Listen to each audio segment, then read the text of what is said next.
Folks, it's a big week. It's Fed week. Is this going to be one where the Jerome Powell and the Fed rug pulls the market?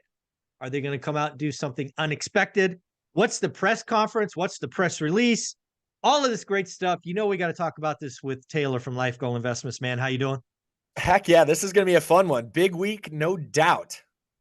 Well, I will let you as the guest sort of share your thoughts, and I don't know, about 90% of the time we disagree. So this ought to be fun. What do you see coming this week? So right now, as the market perceives it, 99% certainty of no interest rate hike today. 99, or this week rather. So that's not happening. They're not going to raise interest rates. But You don't think there's a chance Jerome Powell goes, guys, I told you higher for longer. You're not paying attention. I'm going to kick you in the teeth. I don't think so, but I think he can very well set that up for a December mishap.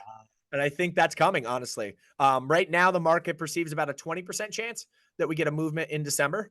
I think that moves significantly higher based on the comments that they're going to make, on Wednesday, which is when that press release comes.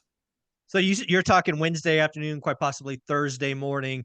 What today, I think the last time I saw was like 23% chance of a December raise. You think that goes meaningfully higher? You're meaningfully higher, meaning maybe a double, maybe let's call it 50% chance. Yeah, I think we get somewhere in that kind of 40 to 50% range. We just had a GDP print at 4.9%. Yeah. You know what I'm saying? And at the last meeting, what my big broad takeaway from the last meeting was them saying the economy's too strong. That is what they said at their last meeting. They said, listen, the economy's too strong. And with a really strong economy, you cannot be confident that inflation's rolling over. And the funny thing in the last meeting for me was they said, our three most recent prints on inflation have been really good. And I look at them and go, what are you looking at? What are you looking at? Because they're not good to me. Since June, inflation has reverberated back higher. I don't know what you're looking at saying there's three really good prints because I don't see it. Yeah. So yeah, I'm actually with the market. I've been calling for quite a while, as you know. I think the Fed's done entirely. So I don't see a December print. But to your point, I will agree with you to this extent. I now call Jerome Powell the big bad wolf. And he's huffing and puffing. And he's trying to knock down the market, right? Yep. I think he's going to come out and do that. I think he's going to say things like, I think this is what he'll say. We could quite possibly not be done.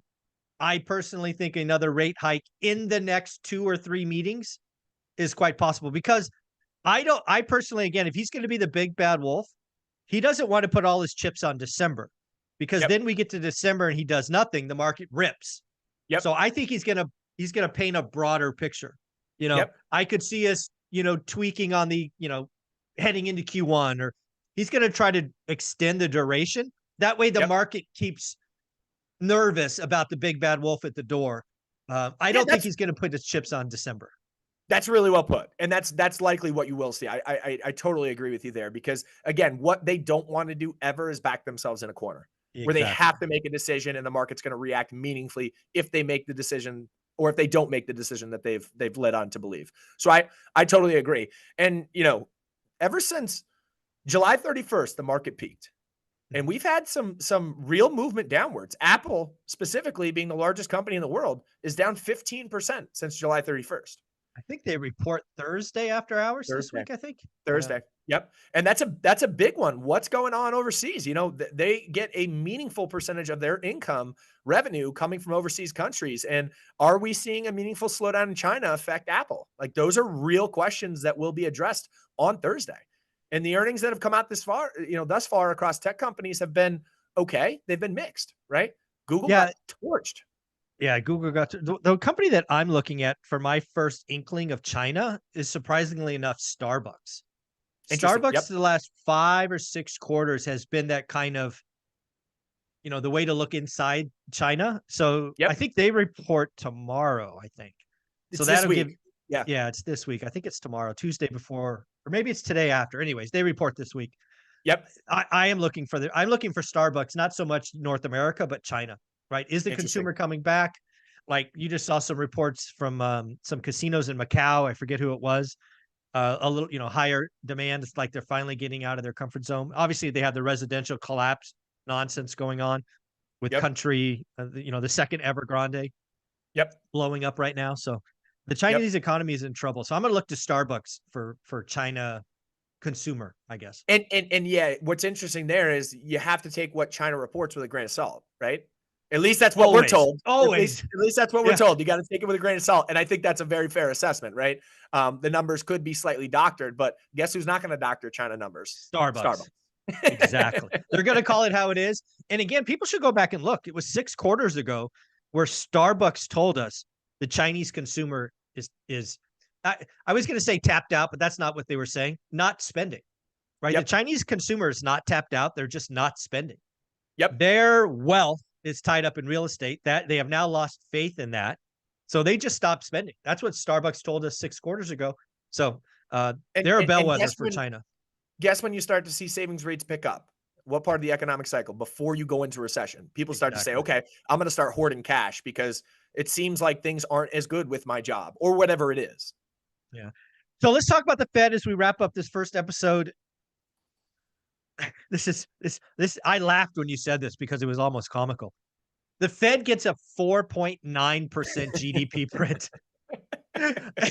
and and they're looking at that and their very next Fed meeting, which is Tuesday, Wednesday, they're not going to raise rates. I mean, It's that's crazy. sort of like It is crazy, crazy to right? say. It's crazy to say, but you're in that camp and I'm in that camp too, because again, right now, it would be an absolute shock and awe by the market if they did raise rates. The market is right now saying with 99% certainty, crazy that they can even get that high with everyone being on one side of this trade, that rates aren't going higher tomorrow or on Wednesday, rather.